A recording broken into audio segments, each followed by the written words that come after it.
I'm Kevin Marshall, Director of Gallery 110 in Seattle, Washington, USA.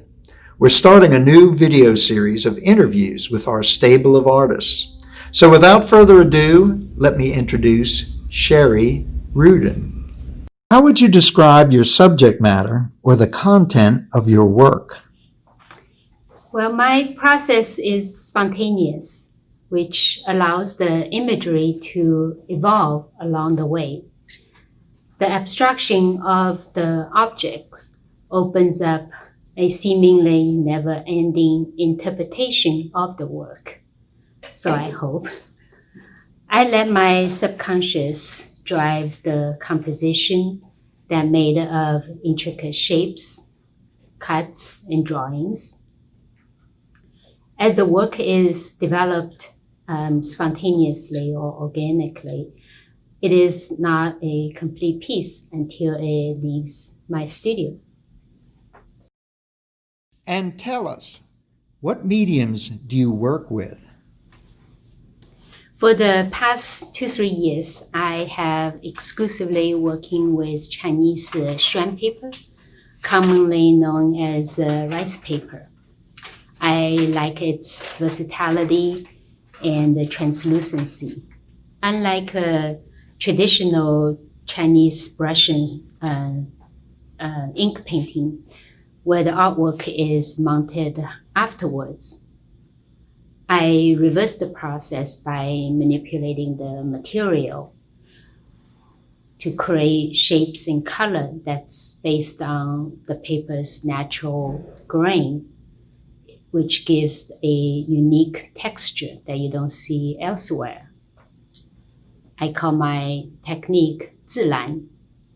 In Chinese, this means nature, the flow of things, or go with the flow. The outcome is always unique each time.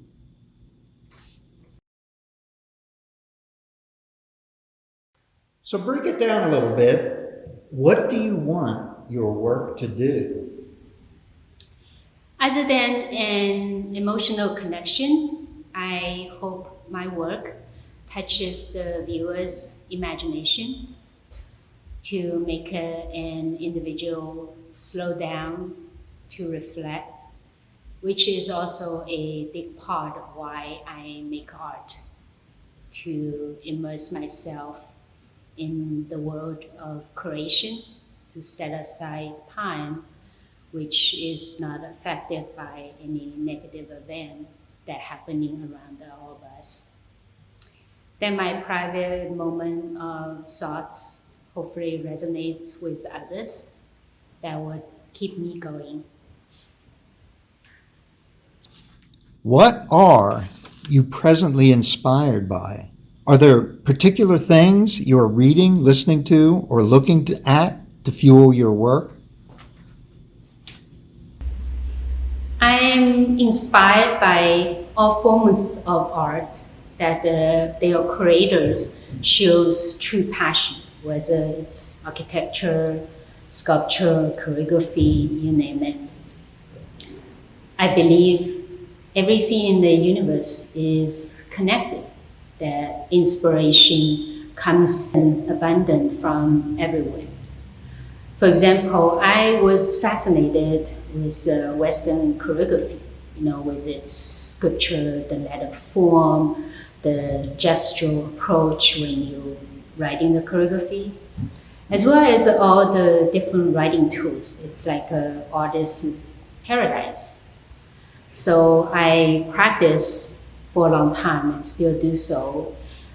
And I incorporate them into my work as part of the mark making. Now, would you say that your work reveals your personal story? Yes, I think every artist has a personal story which manifests itself in their art. I feel that art describes the indescribable in words, just as you do not know why your favorite color is blue. My story is probably more unconsciously told. I like the idea of leaving my viewer to fill in the blank with their own experience, their own story.